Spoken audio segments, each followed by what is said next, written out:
Hello everyone, how is everyone doing? My name is SeaNanners, and we are playing some Black Ops. This is Domination on Havana, and as I record this commentary, I am sitting in a giant black foamy box. I am in a VO booth right now at work, and it is awesome. I'm actually sitting here quite content.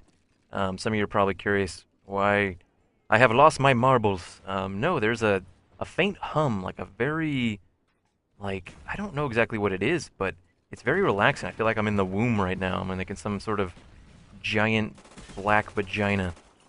Wow, I probably shouldn't have said that, but I felt compelled to nonetheless.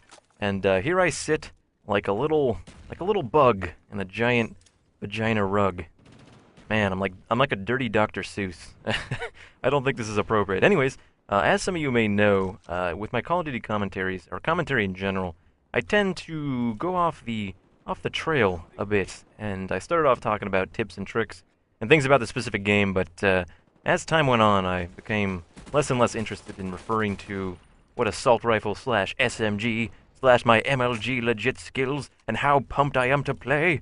And yeah, I began to focus more and more on random subject matter, things that I thought were interesting topics to discuss. And I mean, I've been playing Call of Duty since COD 4, World at War, Modern Warfare 2, and for the first, I don't know, couple weeks, you talk a lot about the guns and the maps and stuff, and I tend to get really bored. I tend to get distracted, and I start to, my brain wanders. So instead of talking about the validity of X, Y, and Z assault rifle and the damage ratio divided by the velocity of Saturn and multiplied by I don't give a damn.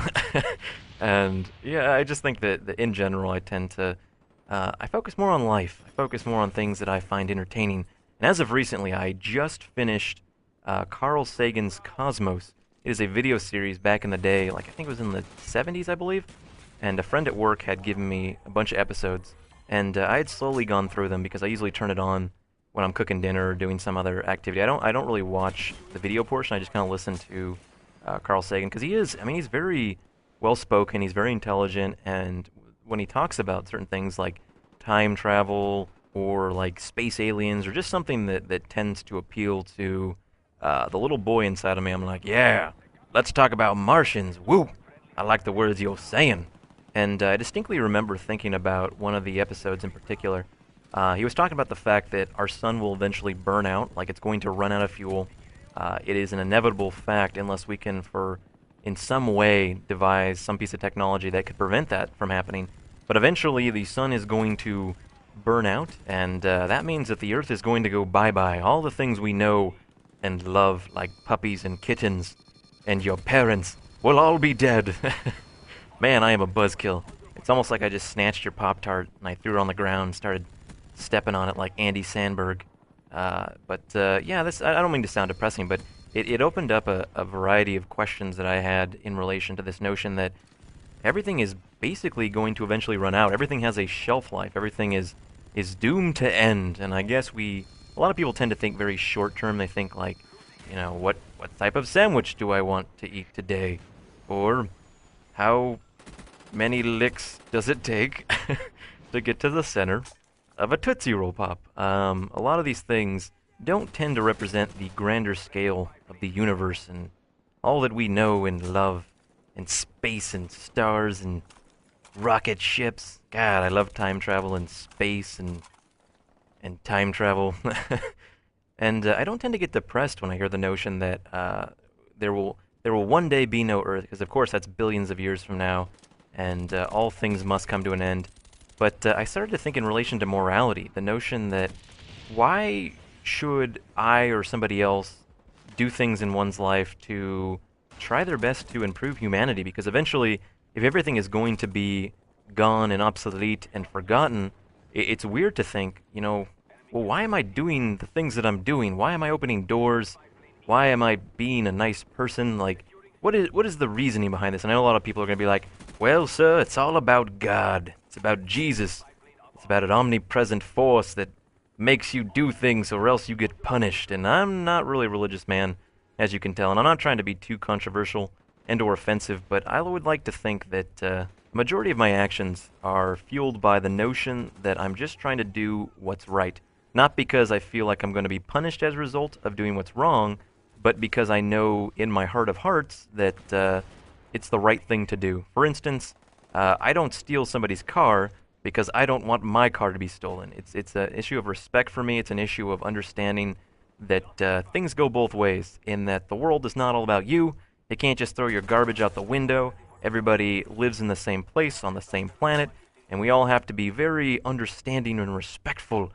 And now eat your vegetables and go to bed, because you have been a naughty boy.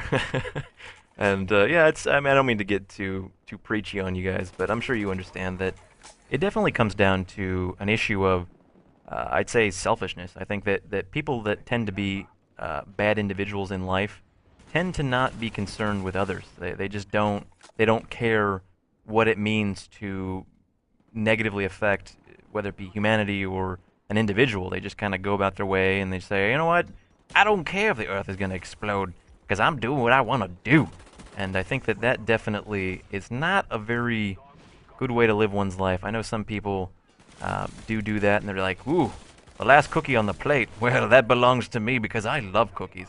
And I mean, I like cookies too, but I know that we share this planet, and man, I sound like I want to hug a tree right now. It's like, don't kill the panda bears.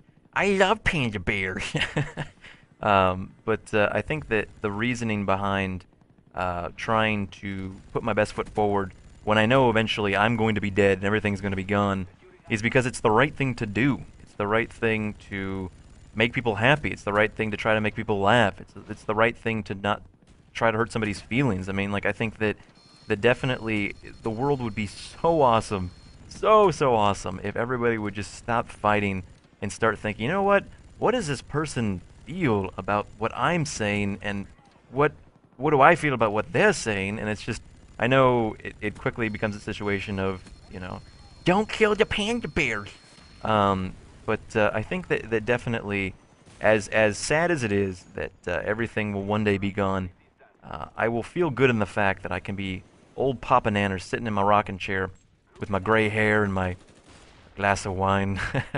I can say, you know what, I made the right decisions. I treated people with respect, and I think that all I ask of you delightful viewers is, you know, just take some time to tell your mom she looks beautiful, or, you know, I don't know, give somebody who forgot their lunch at school half your sandwich. Just go out of your way. I mean, I don't want you to go on a missionary. Just do little things. The little things count, and I would appreciate that very much so. And yeah, that about sums it up. I would appreciate your support. Thank you for watching, and I'm gonna start to upload some videos to Respawn. I kind of miss the good old days of uploading commentary, and yeah, let me know what you guys think, and I will see you guys later.